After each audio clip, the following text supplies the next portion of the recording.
Kali ini kita akan belajar mengenai keselamatan kerja dan pengenalan beberapa alat lab IPA. Nah, ini ada simbol bahan kimia.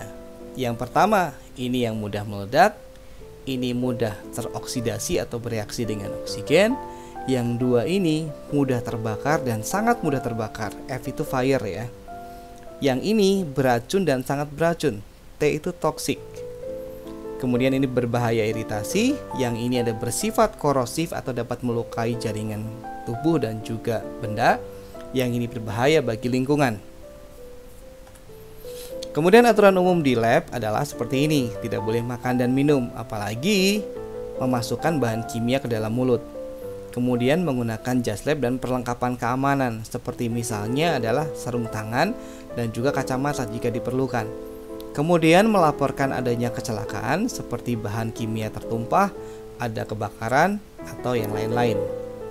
Kemudian tahu ya prosedurnya, kalau misalnya kena bahan kimia berbahaya harus segera dicuci dengan air yang mengalir.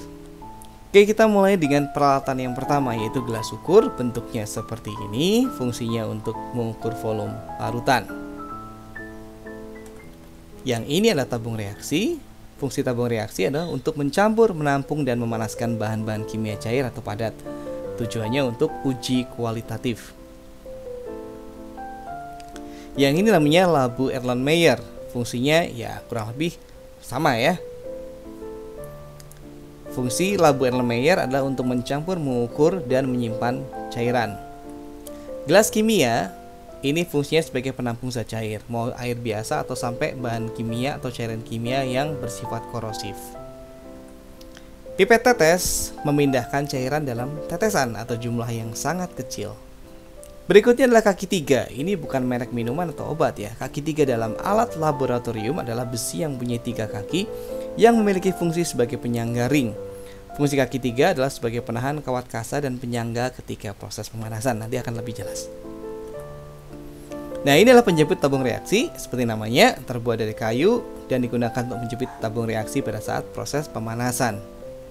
Nah, waktu pemanasan itu juga harus ingat, tabung reaksi itu mulutnya itu harus menjauhi muka kita, sehingga kalau dia meletup, kita tidak akan terkena.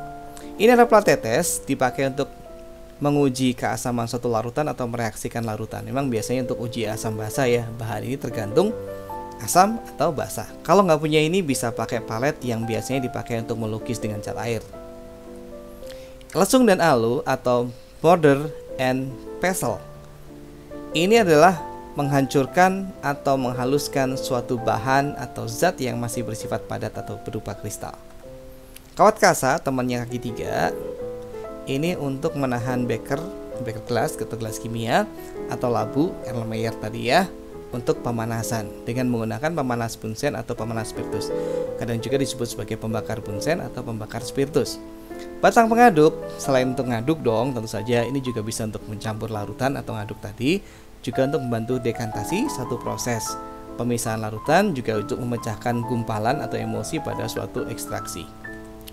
Pembakar spiritus berfungsi untuk memanaskan zat, dipakai bersama dengan kaki tiga, kasa, dan juga tadi ya, ada beker gelas, Erlenmeyer di atasnya, atau juga bisa untuk memanaskan tabung reaksi secara langsung. Termometer laboratorium berbeda dengan termometer yang biasa kamu selipkan di ketek kamu ketika mengukur suhu. Ini ukurannya lebih panjang karena bisa untuk mengukur dari minus sekian derajat Celcius sampai 120 derajat Celcius. Kalau nggak salah minus 20. Berfungsi untuk mengukur suhu benda atau cairan. Ada 2 macam cairan pengisinya. Ada yang mengkilap perak, itu raksa. Ada juga yang merah, itu adalah alkohol yang sudah diberikan pewarna. Neraca 3 lengan berfungsi untuk mengukur massa benda dalam satuan gram. Terdiri dari 3 lengan yang mempunyai satuan terkecil yang berbeda, yaitu ratusan gram, puluhan gram, dan persepuluhan gram. Mikroskop elektron sebenarnya sama aja dengan mikroskop pada umumnya, yaitu memperbesar tampilan objek yang diamati. Nah, objeknya nanti itu biasanya adalah preparat. Mikroskop jenis ini menggunakan energi listrik sehingga tidak bergantung pada keberadaan cahaya untuk pengamatan. Preparat, nah preparat itu yang kayak gini, ya kan? Bisa bikin sendiri atau juga kita bisa beli dari pabrikan atau produsen alat laboratorium.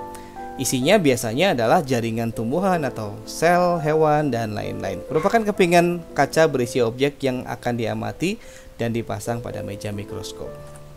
Kalau ini namanya neraca bekas, ada juga disebut sebagai dinamometer, dapat digunakan untuk mengukur gaya atau mengukur massa beban dengan cara digantung. Ini yang statif, berguna untuk berbagai praktikum, biasanya sebagai tiang penopang, contohnya bisa dipakai pada praktikum getaran. Misal panjang, nggak usah dijelasin ya, ini intinya adalah penggaris yang panjang saja. Stopwatch analog, ya ini biasanya kalau di sekolahan kita pakainya analog karena keterampilan kita dalam mengkalibrasi atau mengetahui strip-strip terkecil itu nilainya berapa itu biasanya penting. Kalau untuk lomba lari pakainya stopwatch digital. Ini bisa mengukur sampai satuan terkecil 0,2 second. Multimeter analog sama aja dengan stopwatch tadi ya. Kita pilihnya yang analog karena nanti kita harus meneliti berapa nilai dari tiap stripnya ini. Percaya ini tidak sesulit yang kelihatannya. Ini bisa dipakai untuk mengukur tegangan, kuat arus, dan hambatan listrik. Oke, sekian pengenalan alat laboratorium ya. Kan memang alat laboratorium masih banyak banget, tapi saya pikir ini yang bakal sering kamu lihat, sehingga kamu bisa mengenali paling enggak nama dan fungsinya untuk saat ini. Oke, sekian video kali ini. Sampai ketemu di video selanjutnya.